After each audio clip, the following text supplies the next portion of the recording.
Hello everyone, my name is Kumkum Gautam and start करते हैं हमारा सुपर क्वेश्चन सीरीज। एक second, everything is fine, so let's start.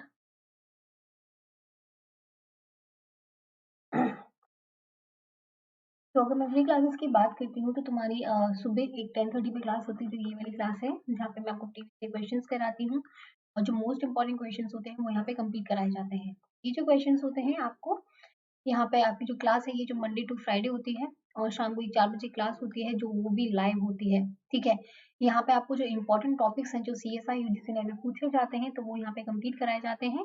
क्योंकि आज ट्यूसडे है बेटा, तो यहाँ पे आपको क्विज कराया जाएगा। जो क्विज बेसिकली जो होते हैं, जहाँ पे तुम्हारे जो इम्पोर्टेंट क्वेश्चन होते हैं, काफी इंपॉर्टेंट क्वेश्चन, और जिसमें न्यूमेरिकल्स बहुत सारे होते हैं, तो वो वाले क्वेश्चन मैं यहाँ पे कराती हूँ। तो जिन बच्चों को भी ये ज्वाइन करना है, तो आप ट्यूसडे वाली जो आज वाली जो क्विज है वो 4 बजे आपकी होगी, तो उसको भी आप ज्वाइन कर सकते हो। अगर आपको और भी फ्री क्लासेस लेनी है तो अनअकैडमी जो आपका ऐप है, आपको प्ले स्टोर से डाउनलोड करना है। उसके बाद एक ऐसी एप्लीकेशन है जहाँ पे आपको फ्री वाली क्लासेस भी मिलती हैं, which we call special classes, और यहाँ पे आपकी प्लस वाली क्लासेस भी होती हैं, जो आप में जहाँ पे आपको पेमेंट करना होता है, जो पेड वाली क्लासेस होती हैं।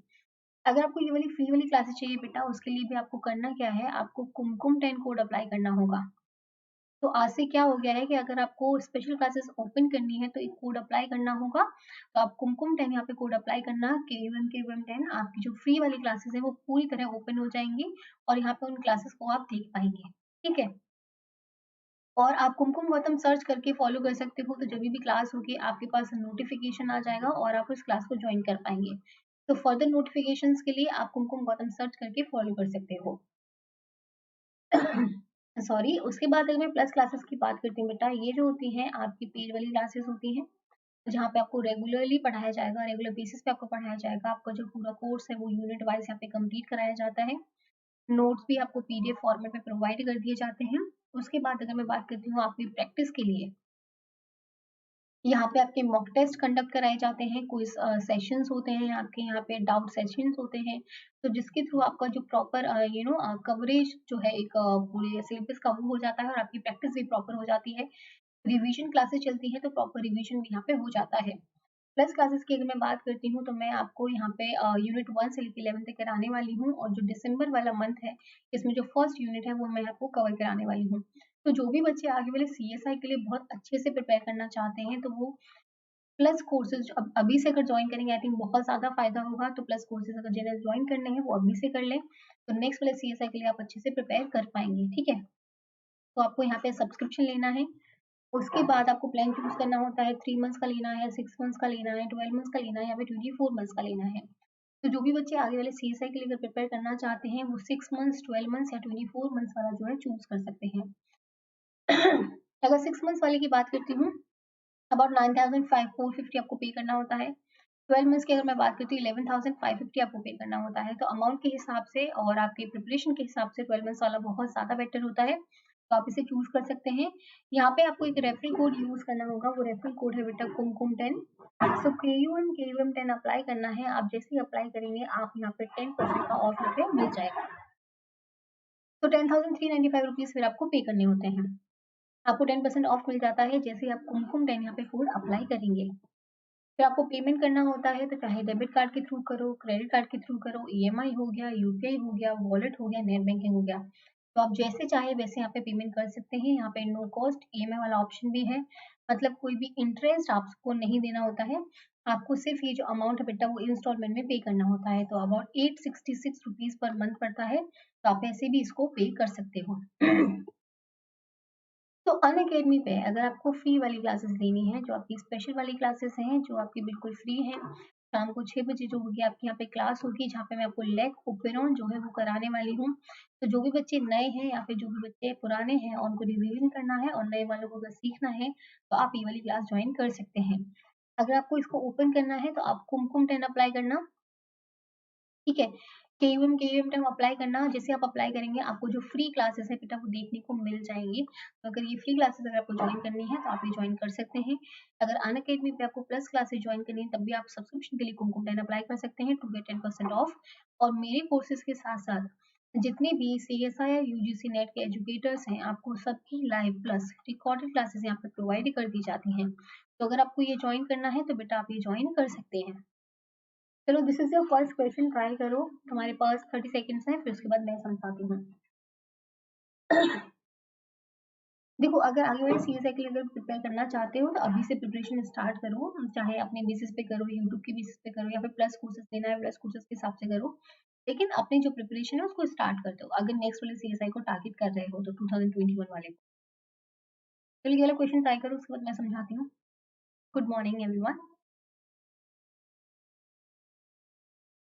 तो देखो, the peptide bond in the protein is, अगर मैं बात करती हूँ पेप्टाइड बॉन्ड्स जो प्रोटीन्स में होते हैं, तो जो पेप्टाइड बॉन्ड होता है प्रोटीन में, वो जो बॉन्ड होता है बेटा, वो एक तो प्लेनर स्ट्रक्चर होता है। क्यों? क्योंकि जो तुम्हारा C++O और NH के बीच में बॉन्ड बनता है, जो ये बॉन्ड होता है बेटा, यहाँ पे क्या होता है, मूवमेंट जो होता है रेस्ट्रिक्टेड मूवमेंट होता है। रेस्ट्रिक्टेड मूवमेंट होता है मतलब यहाँ पे मूवमेंट जो है पॉसिबल नहीं हो पाता है। एक तो ये चीज याद रखनी है, ये इंपॉर्टेंट है। एक, जब तुम्हारा C और C अल्फा में जब बॉन्ड बनेगा, ठीक है, तब इसको तुम्हारा साई बॉन्ड बोला जाएगा। जब C और N में बॉन्ड बनता है, बेसिकली जो तुम्हारा C अल्फा वाला जो बॉन्ड होता है, वहां पे तुम्हारा 5 बॉन्ड होगा। और ये जो C अल्फा और C इसमें C++O में बॉन्ड बनता है, वो तुम्हारा साई बॉन्ड होता है। तो बेसिकली ये वाला जो बॉन्ड होता है C++O NH वाला, ये बॉन्ड जो होता है जो बीच में बनता है, जिसे हम ओमेगा वाला बॉन्ड भी बोलते हैं, यहाँ पे जो होता है मूवमेंट जो है रेस्ट्रिक्टेड होता है, और इसी के चक्कर में इसको बोला जाता है प्लेनार स्ट्रक्चर। ठीक है, तो यहाँ पे मूवमेंट जो है पॉसिबल नहीं हो पाएगा, और जो मोस्ट ऑफ द टाइम भी होते हैं तुम्हारे ट्रांस कॉन्फ़िगरेशन में। ट्रांस कॉन्फ़िगरेशन की अगर मैं बात करती हूँ, एक सेकेंड, हाँ, अगर मैं ट्रांस कॉन्फ़िगरेशन की बात करती हूँ, उसका मतलब क्या होता है, जब तुम्हारा C++O और NH वाली कंडीशन जब होगी, जब ये वाली कंडीशन देखने को मिलती है, तो ये होता है तुम्हारा ट्रांस कॉन्फ़िगरेशन। जब तुम्हारा C++O और NH जब एक कॉन्फ़िगरेशन में देखने को मिलते हैं, इसको बोला जाता है सिस कॉन्फ़िगरेशन। तो ये जो सिस कॉन्फ़िगरेशन है बेटा, बहुत रेयर देखने को मिलता है, लेकिन जो ट्रांस कॉन्फ़िगरेशन होता है वो बहुत कॉमन होता है, और इसी से तुम पहचान सकते हो, तो ये चीज याद में रखनी है। नॉन पोलर तो नहीं होगा ऑब्वियसली, एक NH3 पॉजिटिव होता है, एक के पास में एक CO नेगेटिव या COH होगा, तो नॉन पोलैरिटी तो यहाँ पे नहीं होगी, तो ये वाला गलत हो जाएगा। प्लेनार स्ट्रक्चर होता है, this is very true, but rotate to the 3 preferred dihedral angles. बेटा, 2 प्रेफर्ड डायहेड्रल एंगल्स होते हैं जहाँ पे मूवमेंट जो है पॉसिबल हो पाता है। एक होता है तुम्हारा फाई और एक होता है साई, 3 नहीं होते हैं, तो ये वाला भी गलत हो जाएगा। नॉन पोलर वेरी गलत हो जाएगा, तो बहुत ज्यादा गलत है। Fixed in the trans configure, fixed नहीं है बेटा, फिक्स्ड नहीं है। मैंने बताया तुम्हें सिस कॉन्फ़िगरेशन में मिलता है, ऐसा नहीं है कि नहीं मिलता है, लेकिन जो कॉमन है वो ट्रांस है, फिक्स्ड नहीं होगा। तो ये तो वैसे भी गलत हो गया, बहुत एक्सट्रीम वर्ड था। जब ये एक्सट्रीम वर्ड की बात होती है, दैट मीन्स वो चीज वहां पे गलत होने वाली है। प्लेनार 80 to 90% जो होता है, ऐसे ऑप्शन तुम्हारे गलत होते ही होते हैं। प्लेनार होगा, yes, usually found in the trans configuration, तो ये बिल्कुल सही हो जाएगा। तो जब हम पेप्टाइड बॉन्ड की बात करते हैं, प्रोटीन्स में, तो ये जो बॉन्ड होता है वो प्लेनार स्ट्रक्चर का होता है, और मोस्ट ऑफ द टाइम जो होता है, कॉमन जो नेचर होता है, यूजुअली जो फाउंड होता है ट्रांस कॉन्फ़िगरेशन में फाउंड होगा। तो जो आंसर हो जाएगा D will be right answer. तो नेक्स्ट क्वेश्चन ट्राई करो, उसके बाद मैं समझाती हूँ इसको।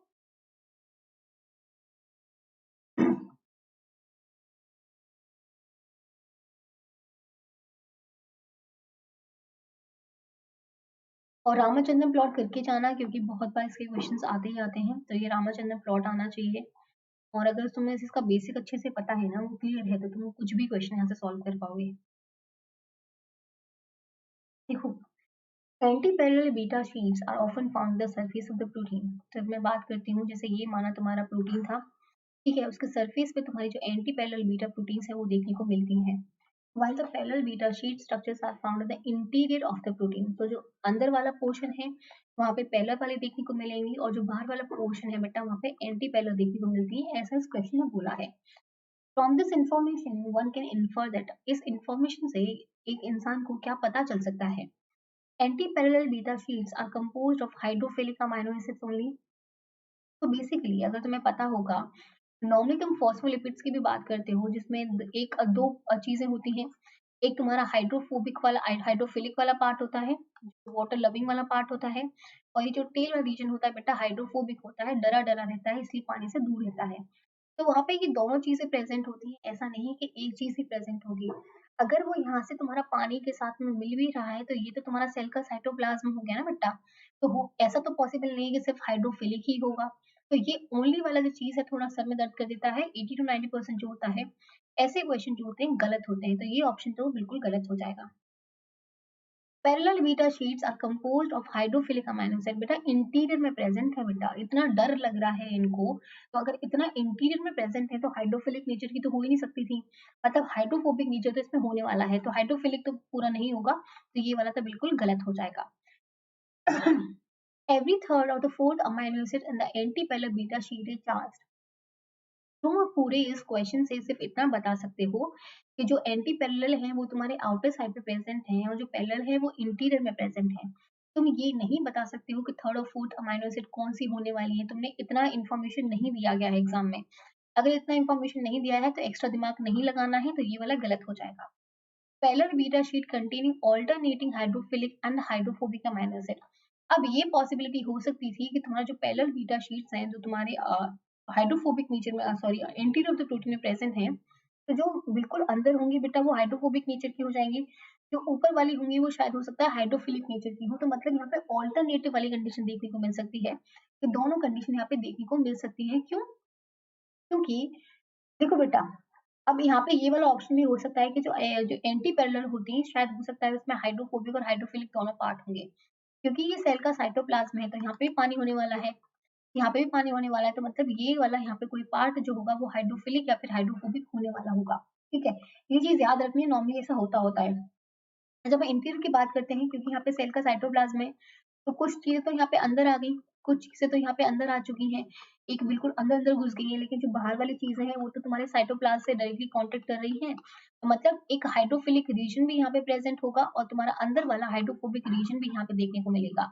तो इसके हिसाब से जो आंसर होने वाला था B will be right answer, क्योंकि और कोई फिट यहाँ पे नहीं बैठ रहा था, तो आंसर जो हो जाएगा बी सही हो जाएगा।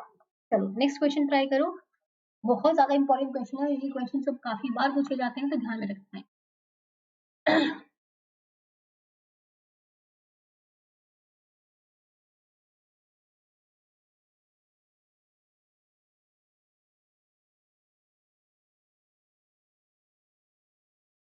ये वाला काफी इंपॉर्टेंट क्वेश्चन, देखो most organisms can regulate the membrane fluidity by changing the lipid composition if the cells are transferred from the warm environment to the cold one. It can be expected that एक बात याद रखनी है, मैं इधर से समझा देती हूँ लोगों को।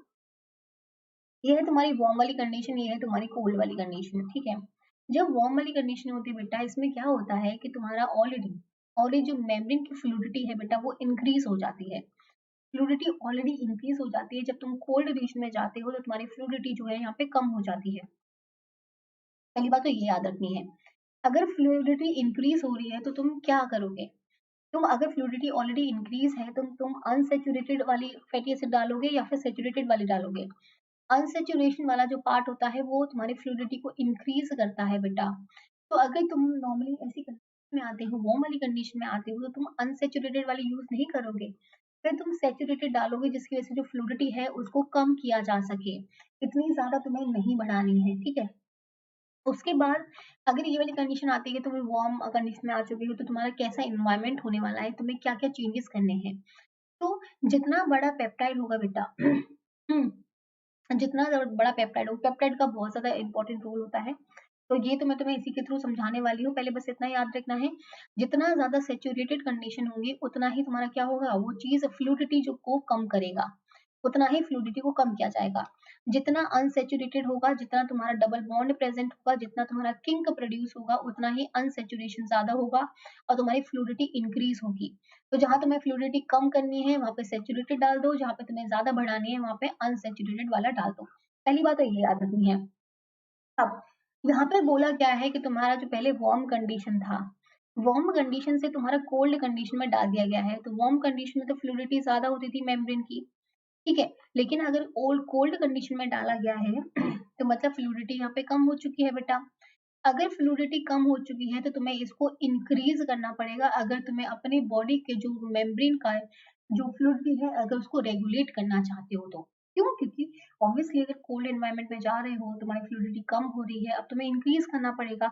अगर तुम्हें नॉर्मल अपना बॉडी का जो जो तुम्हारा मेमोरी फ्लूइडिटी है उसको मेंटेन करना है। तो ये समझ में आया। देखो, अगर तुम्हें फ्लूइडिटी अब इंक्रीज करनी है तो उसके लिए क्या करना होगा, याद रखना है, अगर इंक्रीज करनी होती है पहले अनसैचुरेटेड जो amino acid unsaturated fatty acids हैं वो यहाँ पे यूज करने पड़ेंगे। पहली बात तो ये याद रखनी है। तो यहाँ पे क्या दे रखा है, phospholipids will not be incorporated into the membrane. बिना फॉस्फोलिपिड के तो मेम्ब्रेन ही नहीं बनेगी, तो इनकॉर्पोरेशन तो वहां पे चाहिए चाहिए, तो ये तो बिल्कुल गलत हो जाएगा। They will be increase in the proportion of saturated fatty acid. तो मैंने क्या बताया, यहाँ पे बढ़ेंगे अनसैचुरेटेड वाले, क्योंकि तुम्हें फ्लूइडिटी कम हो चुकी है, तुम्हें इंक्रीज करनी है। अगर इंक्रीज करनी है तो तुम सैचुरेटेड नहीं डालोगे, यहाँ पे अनसैचुरेटेड डालोगे, तो ये वाला भी यहाँ से इसीलिए गलत हो जाएगा। याद रखना इस चीज को। They will be increased in the proportion of 16 carbon fatty acids compared to the 18 carbon fatty acids. याद रखना है, जब तुम्हें फ्लूइडिटी इंक्रीज करनी होती है, जितनी छोटी चेन होगी, चेन जितनी छोटी होगी उतना आपस में ये लोग इंटरेक्ट प्रॉपरली कर पाएंगे, और इंटरेक्ट करने के बाद में तुम्हारी जो फ्लूइडिटी है उसको इंक्रीज कर पाएंगे। वेरी इंपॉर्टेंट, जितनी बड़ी चेन होगी उतना इंटरेक्शन कम और उतनी ही फ्लूइडिटी तुम्हारी कम हो जाएगी। अब तुम्हें फ्लूइडिटी कम ज्यादा करनी थी, मतलब चेन जो है छोटी होनी चाहिए।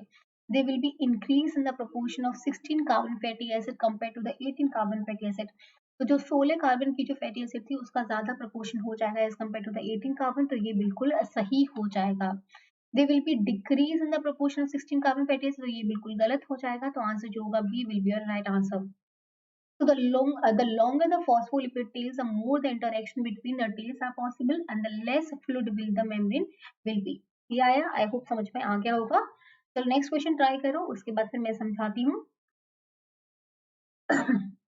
और रही फ्रैप टेक्निक की बात, तो ये मैंने आई थिंक कल वाले 10:30 वाले जो क्वेश्चंस हुए थे उसमें भी मैंने तुम्हें समझाई थी। बहुत ज्यादा इंपॉर्टेंट है फ्रैप टेक्निक, और इसको मॉडिफाई करके बार बार दिया जाता है। तो अगर तुम्हारा इसका बेसिक क्लियर है ना बेटा, तो पॉसिबल हो जाएगा कि तुम सब चीजें पता कर पाओगे। अगर बेसिक क्लियर नहीं है तो ये चीजें समझ में नहीं आने वाली, तो ये ध्यान में रखना है। चलो ट्राई करो, उसके बाद मैं समझाती हूँ। देखो, using FRAP, that is fluorescence recovery after photo bleaching technique, diffusion coefficient of the three integral memory proteins M1, M2 and M3 in the kidney cell is calculated. A का है इतना, M1 का इतना है, M2 का इतना है और M3 का इतना है respectively. Considering the fluid mosaic and nature of the biological membrane and the relationship of the structural organization of integral memory protein with the diffusion coefficient, which protein will have the highest number of integral membrane domain. देखो, अगर मैं फ्रैप technique के बारे में कल मैंने समझाया था, बट फिर भी एक बार समझा देती हूँ। Fluorescence recovery after photo bleaching. तो बेसिकली फ्लोरोसेंट रिकवर किया जाता है, फ्लोरोसेंट तुम्हारा लेबल्ड किया जाता है सेल्स को, उसके बाद उसमें की जाती है ब्लीचिंग। ब्लीचिंग के बाद क्या होगा, कुछ कुछ सेल का यहाँ पे कलर उड़ जाएगा। जैसे तुम लोग बालों पे कभी भी ब्लीच कराते हो या फिर चेहरे पे कोई ब्लीच कराता है, तो जो ब्लैक कलर के बाल होते हैं वो ब्राउन हो जाते हैं, तो मतलब तुम्हारा वो कलरेशन जो है वो हट जाता है। तो इस कलरेशन को यहाँ पे हटा दिया जाता है ब्लीचिंग के बाद में। उसके बाद क्या देखा जाता है कि यहाँ पे लेटरल डिफ्यूजन होता है बेटा। लेटरल डिफ्यूजन होता है मतलब ये आपस में ऐसे मूव करेंगे, ये यहाँ जाएगा, ये यहाँ आएगा, ये इधर जाएगा, जिसकी वजह से क्या होता है, वापस से रिकवरी हो जाती है और तुम्हारी जो पहले सेल थी वैसे ही सेल यहाँ पे देखने को मिल जाती है। तो इसे बोला जाता है तुम्हारा फ्रेब टेक्निक।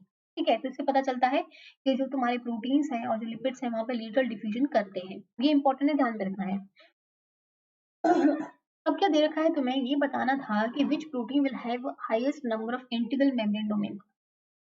देखो बेटा, डिफ्यूजन कब ज्यादा पॉसिबल हो पाएगा, डिफ्यूजन जब ज्यादा पॉसिबल हो पाएगा जब उसको कोई रोकने वाला नहीं होगा, उसको कोई स्टॉप करने वाला नहीं होगा, उसको कोई बीच में हिंडर करने वाला नहीं होगा, और वो प्रॉपरली डिफ्यूजन हो पाएगा। अगर मैं बात करती हूँ हिंडरेंस की, तो नॉर्मली जो हिंडरेंस प्रोवाइड करता है वो तुम्हारा प्रोटीन प्रोवाइड करता है। तो जितना ज्यादा प्रोटीन वहां पे प्रेजेंट होगा उतना ही कम डिफ्यूजन तुम्हारा होगा। ये बात तुम्हें समझ में आती कि नहीं आती है? तो अगर तुम देखोगे यहाँ पे डिफ्यूजन कोफिशिएंट दे रखा है कि M1 का जो है वो 1 m माइक्रो एम पर सेकेंड है, M2 का है 0.05 है और M3 का है कितना 0.005। तो मतलब ये वाला जो M3 वाला है बेटा, इसका डिफ्यूजन तो बहुत कम है। अगर इसका डिफ्यूजन तुम्हारा कम है, मतलब इसका अगर लेटरल डिफ्यूजन बहुत कम है, इतना मूवमेंट पॉसिबल नहीं हो पा रहा है, ये आपस वाले सेल से भी बात नहीं कर पा रहा है, तो मतलब यहाँ पे जो प्रोटीन का जो अमाउंट होगा बेटा वो बहुत ज्यादा होगा। तो highest number of integral membrane जो डोमेन है वो यहाँ पे देखने को मिल सकते हैं, क्योंकि डिफ्यूजन यहाँ पे कम हुआ है। तो अगर आई होप ये चीज समझ में आ गई होगी, काफी इंपॉर्टेंट चीज है। तो M2 M3 तो नहीं होगा, M2 ओनली भी नहीं होगा, तो जो आंसर हो जाएगा C will be right answer, क्योंकि जो M3 वाला होगा वहां पे डिफ्यूजन कोफिशिएंट जो है बहुत कम है। बहुत कम क्यों है? क्योंकि highest number of integral membrane domain वहां पे होंगे। तो इस चीज को रिलेट करके पढ़ोगे तो समझ में आएगा, तो आंसर जो हो जाएगा C will be right answer. चलो नेक्स्ट क्वेश्चन ट्राई करो, उसके बाद फिर मैं समझाती हूँ, एक बार ट्राई करो। ये को ट्रांसफॉर्मेशन हो गया, को ट्रांसडक्शन हो गया, ये काफी बार क्वेश्चंस पूछे जाते हैं और फ्रीक्वेंसी पूछी जाती है। तो अगर तुम्हें इसका बेसिक पता है ना, तो बेटा ये वाले क्वेश्चन बहुत इजी होते हैं, सबसे इजी क्वेश्चन होते हैं, तो ये वाले सॉल्व हो जाएंगे, कोई भी इशू नहीं आएगा।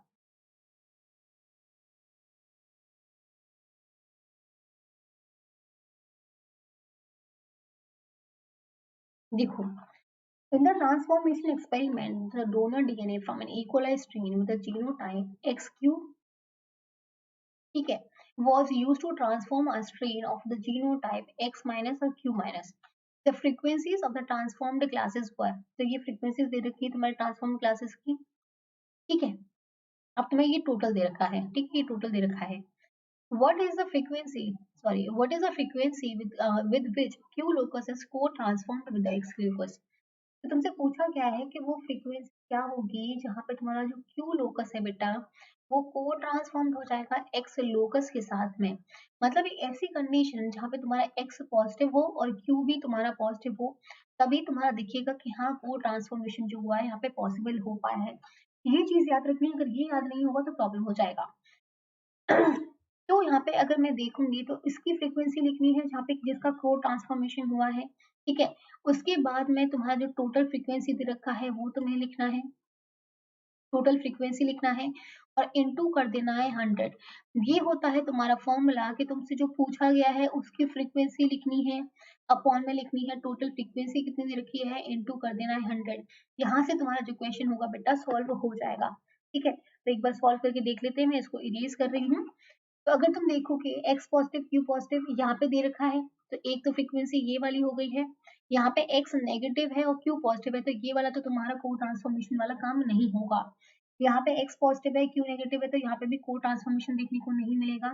तो ये हो जाएगा 300 अपॉन, मैंने क्या बताया था, टोटल फ्रीक्वेंसी। टोटल कितना दे रखा है बेटा, 1000 जो है वो तुम्हारा टोटल दे रखा है, इनटू करना है 100 से। जब तुम इनटू 100 से करोगे तो 2 से 2 गई, 1 से 1 गया, तुम्हारा जो आंसर आ जाएगा 30% will be your right answer. तो बहुत इजी क्वेश्चन होते हैं, तो ये वाले क्वेश्चन तुम्हें आने चाहिए। तो जो आंसर हो जाएगा B will be your right answer. I hope समझ में आ गया होगा। चलो नेक्स्ट क्वेश्चन ट्राई करो, उसके बाद फिर मैं समझाती हूँ।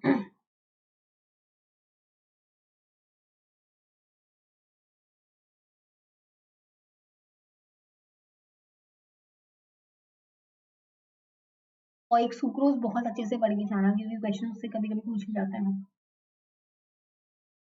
चलो, which of the following pairs is interconverted in the process of mutation? तो बेसिकली म्यूटारोटेशन क्या होता है, एक तुम्हें पता होना चाहिए, ये तुम्हारा alpha D glucopyranose and beta D glucofuranose में नहीं हो सकता, क्योंकि जो पायरेनोज होती है बेटा वो 6 रिंग्ड वाला स्ट्रक्चर होता है और जो फ्यूरेनोज होता है 5 रिंग्ड वाला स्ट्रक्चर होता है। तो जो म्यूटारोटेशन हो सकता है बराबरी में हो सकता है, तो ये वाला गलत हो जाएगा, ये वाला गलत हो जाएगा। डी ग्लूकोज और डी फ्रक्टोज में तो इसमें पॉसिबल नहीं था, क्योंकि दोनों के दोनों जो स्ट्रक्चर है बिल्कुल सेम नहीं है। डी ग्लूकोज और एल ग्लूकोज में नहीं होता है। डेक्स्ट्रो रोटेटरी की मैं बात करती हूँ, लीवो रोटेटरी की मैं बात करती हूँ, तो इसमें तुम्हारा म्यूटा रोटेशन देखने को नहीं मिलेगा। बराबरी का मुकाबला होता है, कभी भी ऐसा नहीं होगा कि तुम्हारा एक डेक्स्ट्रो रोटेटरी है और एक लीवो रोटेटरी उसमें हो, तो ये वाला भी गलत हो जाएगा, ठीक है। तो ये जो तुम्हारा पहला है वो तुम्हारा आंसर होगा। पहले देख लेते हैं म्यूटा रोटेशन क्या होता है। Mutal rotation is a change in the optical rotation because of the change in the equilibrium between the two anomers. अब एनोमर्स की बात करी जा रही है बेटा। एनोमर्स का मतलब क्या होता है, जब तुम्हारा जो सी अल्फा वाला कार्बन होता है उसकी पोजीशन में कोई चेंज आए। तो अगर तुम देखोगे ये है तुम्हारा बीटा डी ग्लूकोपाइरेनोज, ठीक है। जो 6 रिंग वाला जो तुम्हारा ग्लूकोज होता है, अगर उसको पाइरेनोज वाली रिंग में लिखा जाता है, बीटा का मतलब होता है जब तुम्हारा OH वाली कंडीशन बेटा ऊपर आती है, अगर OH वाली कंडीशन ऊपर आती है तो इसको बीटा बोला जाता है जब सी अल्फा की बात करते हैं, और जब अल्फा डी ग्लूकोज की बात करते हैं अगर OH नीचे आता है तो तुम्हारा ये होता है तो जो बीटा और अल्फा वाली कंडीशन जो आती है वो एनोमर्स बोला जाता है उनको। ठीक है, एनोमर्स बोला जाएगा, ध्यान में रखना है ना। अगर म्यूटर रोटेशन की बात करते हैं तो अगर तुमने कोई भी ऑप्टिकल रोटेशन वगैरह में देखने को मिलता है, जब तुम्हारा कोई भी स्टेरियो सेंटर जो है इंटर कन्वर्जन वहां पे देखने को मिलता है, the cyclic sugars shows mutar rotation as alpha and beta are the anomeric forms interconvert। तो इस चीज को याद रखना है। तो नॉर्मली तुम्हारा डी ग्लूकोज फॉर्म में था, एल्डिहाइड फॉर्म में था। अब कोई भी तुमने लाइट पास करी या फिर जो भी तुम्हारा एक पायरनोज रिंग में उसका फॉर्मेशन हुआ, तो बीटा डी ग्लूकोपाइरेनोज हो गया जिसका जो हमारा म्यूटर रोटेशन था प्लस 19 डिग्रीज पे हो रहा था। अगर तुम अल्फा की बात करोगे तो उसका प्लस 113 पे हो रहा है, तो एक म्यूटर रोटेशन जो देखने को मिलता है। तो जो आंसर हो जाएगा ए विल बी राइट आंसर। तो अल्फा और बीटा की जो पोजीशन होगी बेसिकली जो एनोमर्स होते हैं वो दिखाते हैं। एनोमर्स जो OH का जो पोजीशन वो है डिटरमाइन करता है अल्फा कार्बन पे, कायल कार्बन पे। तो आंसर जो हो जाएगा ए विल बी राइट आंसर। तो ये क्वेश्चन कल करेंगे हम लोग। तो बेटा अगर आपको नेक्स्ट वाले CSI के लिए बहुत अच्छे से प्रिपेयर करना है तो आप अभी से प्रिपरेशन स्टार्ट कर दो। मैं ये नहीं कह रही कि आप मुझसे पढ़ो या फिर कैसे भी पढ़ो, आपको जहां से भी पढ़ना है आप पढ़ो, लेकिन CSI के लिए अगर नेक्स्ट वाले CSI को टारगेट कर रहे हो, 2021 वाले को टारगेट कर रहे हो, तो प्लीज अभी से पढ़ाई करना स्टार्ट कर दो, वरना कोई भी तुम्हारा अगर तुम सोचो कि मैं अभी अभी नहीं लास्ट मंथ पे पढ़ूंगा, 15 डेज पे पढ़ूंगा, कुछ भी नहीं होगा। वहां पे भी तुम्हारा वही चीजें आधी अधूरी चीजें रह जाएंगी, कुछ भी पॉसिबल नहीं हो पाएगा। तो अभी से करना स्टार्ट करो, टाइम भी तुम्हारे पास काफी है, डायरेक्शन भी टीचर्स हैं यहाँ पे देने के लिए आपको बहुत सारे। तो अगर आपको स्टार्ट करना है तो अभी से स्टार्ट करना। एक बार टाइम टेबल बनाओ कि कैसे पढ़ाई करनी है, कैसे नहीं करना है, क्या चूज करना है, कौन सी यूनिट तुम्हें बहुत अच्छे से प्रिपेयर करनी है। और अगर अभी से पढ़ना स्टार्ट करोगे तो एटलीस्ट 9 और 10 यूनिट्स को कंप्लीट कर लेना। इसमें क्या होगा, तुम सेफ साइड पे खेलोगे, तुम्हें कोई भी इशू नहीं रहेगा कि तुम्हें करना क्या है क्या नहीं करना है। तो अगर तुमने 10 यूनिट कवर कर लेना बेटा, बहुत इनफ होगा, बहुत ज्यादा इनफ हो जाएगा। तो अगर अभी से करोगे तभी इतना कर पाओगे, वरना पॉसिबल नहीं हो पाएगा। अगर तुम सोचो कि मैं एक मंथ में कर लूंगा तो नहीं होगा। तो अगर तुम्हें 10 यूनिट खत्म करनी है तो अभी से स्टार्ट करना पड़ेगा। तो तुम्हारी एक 10:30 वाली क्लास है जो ये चल रही है, ये आपकी मंडे टू फ्राइडे होती है। तो जिन्होंने भी ज्वाइन नहीं करी है वो ज्वाइन कर सकते हैं। शाम को 4 बजे है तुम्हारा, जहाँ पे मैं क्विज कराने वाली हूँ। ये काफी इंपॉर्टेंट होता है क्योंकि इसमें जो न्यूमेरिकल्स होते हैं या फिर जो भी इंपॉर्टेंट क्वेश्चन होते हैं वो यहाँ पे कराए जाते हैं। तो ये जो क्विज है तुम्हारा ट्यूसडे और थर्सडे को होने वाला है। तो ये तुम्हें ध्यान में रखना है, अगर ज्वाइन करना चाहते हो तो ये ज्वाइन कर सकते हो। अगर आपको और भी फ्री क्लासेस लेनी है तो अनअकैडमी पे आप ज्वाइन कर सकते हो। यहाँ पे जो फ्री क्लासेस होती हैं आपको उसके लिए कुमकुम 10 KUM ये कोड अप्लाई करना पड़ेगा, जिसके बाद आपको 10% का सॉरी फ्री वाली जो क्लासेस हैं, जो स्पेशल क्लासेस हैं वो यहाँ पे देखने को मिल जाएंगी। उसके साथ साथ आपको कुमकुम गौतम सर्च करना है अनअकैडमी ऐप पे और फॉलो कर लेना है। तो जब भी क्लास होगी आपके पास नोटिफिकेशन आ जाएगा और आप उस क्लास को ज्वाइन कर पाएंगे। तो फर्दर नोटिफिकेशन के लिए आप कुमकुम गौतम सर्च करके फॉलो कर सकते हो। तो अगर आपको प्लस क्लासेस ज्वाइन करनी है तो आप बेटा प्लस क्लासेस भी ज्वाइन कर सकते हो। ये जो होती है आपकी पेड वाली क्लासेस होती है जहाँ पे आपको पेमेंट करना होता है और आपको यहाँ पे रेगुलरली पढ़ाया जाएगा, रेगुलर बेसिस पे पढ़ाया जाएगा। आपका जो पूरा कोर्स है वो कंप्लीट कराया जाता है, नोट्स भी आपको PDF फॉर्मेट में प्रोवाइड कर दिए जाते हैं। क्विज चलते रहते हैं आपके, टेस्ट सीरीज चलती हैं, मॉक टेस्ट कराए जाते हैं आपके, और यहाँ पे आपके डाउट सेशंस भी होते हैं। उसके साथ साथ आपके 15 प्लस जो लाइव क्लासेस यहाँ पे होती रहती है, प्लस आपको रिकॉर्डेड क्लासेस भी यहाँ पे प्रोवाइड कर दी जाती हैं। अगर मैं अपने कोर्सेज की बात करती हूँ तो यहाँ पे मैं यूनिट 1 से लेके 11 तक आपको कंप्लीट कराने वाली हूँ, और जो दिसंबर मंथ है बेटा उसमें फर्स्ट यूनिट में आपको कवर कराने वाली हूँ। तो अगर किसी भी बच्चे को नेक्स्ट वाले CSI को ज्वाइन करना है, अगर 2021 अगर देना चाहते हो तो आप अभी प्लस क्लासेस को ज्वाइन कर सकते हो। तो आपको उसके लिए लेना पड़ेगा सब्सक्रिप्शन। ध्यान रहे, फिर आपको प्लान चूज करना होता है, 3 मंथ्स का लेना है, 6 मंथ्स का लेना है, 12 मंथ्स या फिर 24 मंथ्स। तो अगर जो भी बच्चे आगे वाले CSI के लिए प्रिपेयर करना चाहते हैं वो 6 मंथ्स वाला ले सकते हैं, यहाँ से आपकी प्रिपरेशन जो है काफी अच्छी हो जाती है, या फिर 12 मंथ्स वाला ले सकते हैं। यहाँ से आपको पूरा टाइम मिलेगा प्रैक्टिस का भी और आपको यहाँ पे प्रॉपर रिवीजन भी करा दिया जाएगा। आप एक रेफरल कोड भी यूज कर सकते हो, वो जो रेफरल कोड है बेटा वो है कुमकुम 10 KUM 10। आपको इसके बाद 10% का ऑफ मिल जाएगा। नॉर्मली तुम्हें 11,550 पे करना था, लेकिन आप 10,395 ही पे करना होगा। तो आपको 10% ऑफ मिल जाएगा। देन पेमेंट करना होता है डेबिट कार्ड के थ्रू, ईएमआई के थ्रू, यूपीआई हो गया, वॉलेट हो गया, नेट बैंकिंग हो गया। तो आप जैसे चाहे वैसे यहाँ पे पेमेंट कर सकते हो। यहाँ पे नो कॉस्ट ईएमआई वाला ऑप्शन है, मतलब कोई भी इंटरेस्ट आपसे नहीं लिया जाता है, आपको सिर्फ ये जो अमाउंट है बेटा वो इंस्टॉलमेंट में पे करना होता है। तो अनअकैडमी ऐप पे अगर आपको प्लस क्लासेस ज्वाइन करनी है या फिर तुम्हें स्पेशल क्लासेस अगर ज्वाइन करनी है, तो आप क्या कर सकते हो, इन स्पेशल क्लासेस को ज्वाइन करने के लिए आप कुमकुम 10 अप्लाई करना, आपकी वो क्लासेस ओपन हो जाएंगी, कोई भी इशू नहीं आएगा। अगर आपको प्लस क्लासेस ज्वाइन करनी है तो आप सब्सक्रिप्शन ले सकते हो, कुमकुम 10 अप्लाई करना है, जिसके बाद आपको 10% का ऑफ यहाँ पे मिल जाएगा। तो जो भी अगर नया बच्चा आया है तो वो सब्सक्राइब कर सकता है चैनल को, और लाइक कर सकते हो वीडियो को, शेयर कर सकते हो। And thank you so much, thank you.